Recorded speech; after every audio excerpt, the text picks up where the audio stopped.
I think I'm having issues. Like I did a text campaign. I tried Texas. And I went over to a different market.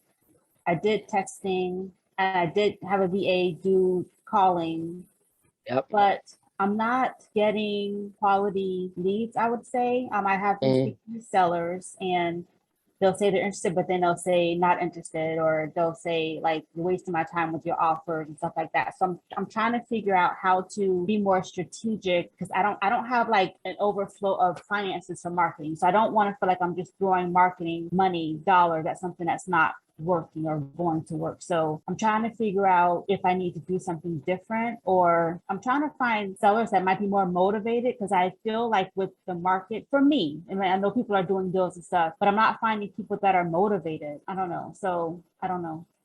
Well, let me say this, right?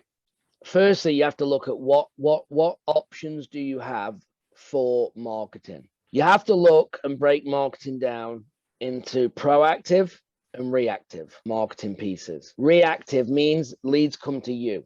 What does that mean? Direct mail, Facebook, PPC, bandit signs, ads, right? Whatever. Them channels of direct mail, Facebook and PPC are going to cost you a lot more money than cold calling and texting, which is a proactive marketing piece. Now, if someone said to me, I want to go and get a deal and money was no object, you would go with the higher price marketing piece to get people calling you. Why wouldn't you do that? The question that you have to ask yourself is, can you be profitable using that market piece? Why do you feel, and this goes to anyone, people went nationwide? Why do you think people went nationwide last year and it came the new thing? I'll tell you why. Because marketing was getting too expensive, leads cost too much money, people were converting but wasn't staying profitable. So for instance, PPC, I would guess in Phoenix is about $550 per lead. Or I can go nationwide and let's say get 85, and 8 nationwide meaning it could be over 5, 6, 7, 8 states, right? I'm going to go down to 85 cents a lead. That's why people went nationwide. So what does that mean when we go nationwide? Well, nationwide, we then find more motivated sellers because they're calling us. All of a sudden, we're locking up deals in different states, so we have to be better on the phone. We have to understand that 1 minute we're in Mississippi in the deep south, 1 minute we're in California, 1 minute we're in St. Louis or wherever you are, right? So you have to be diverse, but they're easier to lock up. Where it becomes hard is disposition, okay?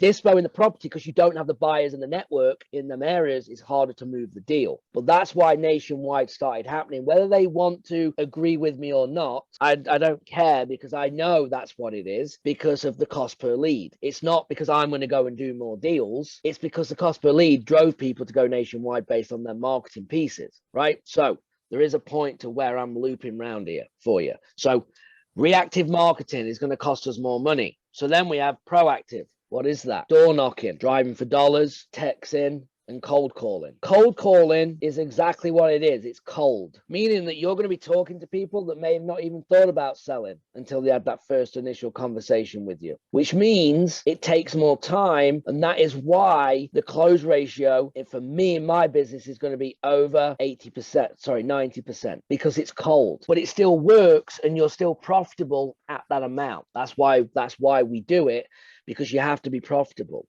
So there's no such thing except for maybe 1 in 1,000 of a motivated seller from one phone call, in my opinion, especially from a VA that's calling 4 hours. So when you're looking for motivated sellers and saying, I'm not finding anyone, you need to be thinking, I need to monitor and shadow these sellers until they become motivated. And that is the difference with the pipeline. So the difference is that we're not going to land. We possibly will, because we have people in the group that do it, but we're going to do it over a period of time. And the question is, money's in the follow-up, profits in the follow-up, money deals are going to come from the follow-up. So you can focus on new all you want, but if you're not following up on the ones that you've spoken to, then your deals will just go longer until you close. So if they say I'm not interested, just keep asking them. Or if they Absolutely. I don't care what they have to say today in the nicest possible way. See, I don't tell them that. In my head, I'm just building the pipeline, and I'm going to keep in touch with them until it becomes where their situation is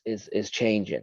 And some of them will sell, some of them will retail. That's going to happen, but some of them won't. Some of them realization will happen. Some of them could, everything could change. We have time and time again, when you find a true motivated seller and you understand it, like Katie's working a deal, because I've just been talking to her about it in Abilene, right? If it works out, I mean, the numbers look good from the outside, right? And the guy's motivated. It was kind of, if the numbers work and the condition, I'm not saying it's a done deal, but the guy's motivated. He's just like, I think it was a divorce. Just get me out of this thing. Just pay me what I owe. I'm done. I don't care. Just please buy this thing.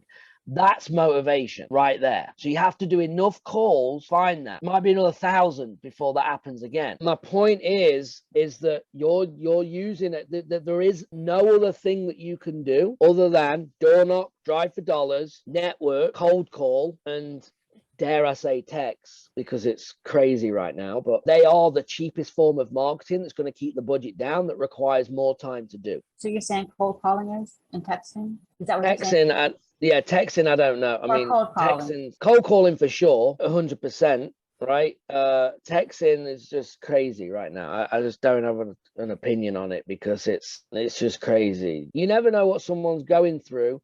You have to stay on it. And when someone tells me no means not now. Never no. Unless you're threatening to sue me or kill me or something, then maybe I'll leave you. Calling people out of the blue who might not have, like if I had a property and it was performing and someone calls me out of the blue and I say, no, I'm not interested in selling. And why are you calling me back? I guess that's well, that's not a lead. They have to raise their hand. So I guess if a VA is cold calling for you, the leads that they bring in, it should be a lead. That all the no's that when you cold call, they're not leads, they're records. So when it's a lead, it comes into FreedomSoft, right? It becomes a lead. I'm interested in selling, I'm interested in offer. That's now a lead. They're the ones I'm talking on follow-up of you then having a conversation. So if a VA brings it in, you have a conversation with the person. They're the ones that I'm asking, how much follow-up do you do on? So it came in. I don't feel like get a lot of quality leads to follow up on. But what's a quality lead? Someone says, yes, I'm really interested in selling. And then like, if you give an offer, they said, no, that's too low, like that. Well, that's not even a quality lead. So I'm not getting quality leads. No, but you're looking for a motivated lie over. That's what I'm saying. And 1 in 1,000 you're going to get. That's my point. So you have got a good lead. So you've made an offer and they said no. What do you do then? I don't know. Okay. So what you do is you say, you get on. No, I understand. Shannon, how close are we to that number?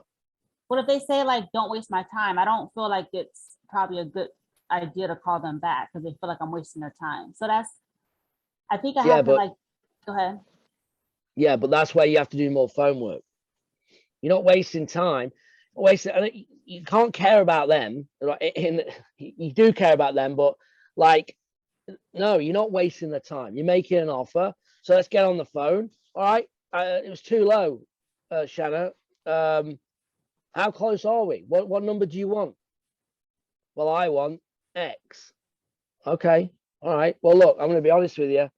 I don't know if I can make that number work, but if I could get close to that number, would you be interested in doing anything over terms? I make payments to you, right? That's when now you're transitioning potentially into creative finance, or you follow back up, you're miles apart, you put them on follow-up, you check back in, are they in the same situation? Has anything changed? And then you have another go at trying to get back down to your number. Because guess what? In 30 days time, they've lost the job. Parents got sick. They got a new opportunity in Pittsburgh, whatever. That's what follow-up's doing. And what I'm trying to talk about here is that I don't want you to focus on the initial conversation, because your deals are going to come from the pipeline, right? The deals of the conversation you have, on average, we have 5 to probably 12 touches per deal closed. 5 to 12 touches per deal closed. Just think about that. And you're trying to do 1 touch close. You see the difference? Yeah. Like, we know our sellers. When we go into closing, we know our sellers. Like, we could hang out with our sellers. We know them that well. Very rarely we'll go, yeah, we don't know anything about this person. We're just going to buy the house.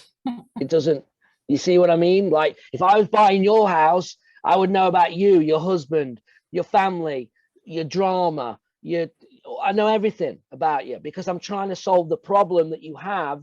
And that's what I'm trying to gear towards. And this is good. And please don't think I'm giving you a hard time. I'm just trying to give you the guide to get results.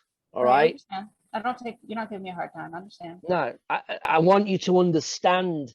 I need you to understand the process of what I need you to do to get results. And I'm just telling you now, one touch close in this market with a cold call, it's not a PPC lead. You did not pay $550 for this lead.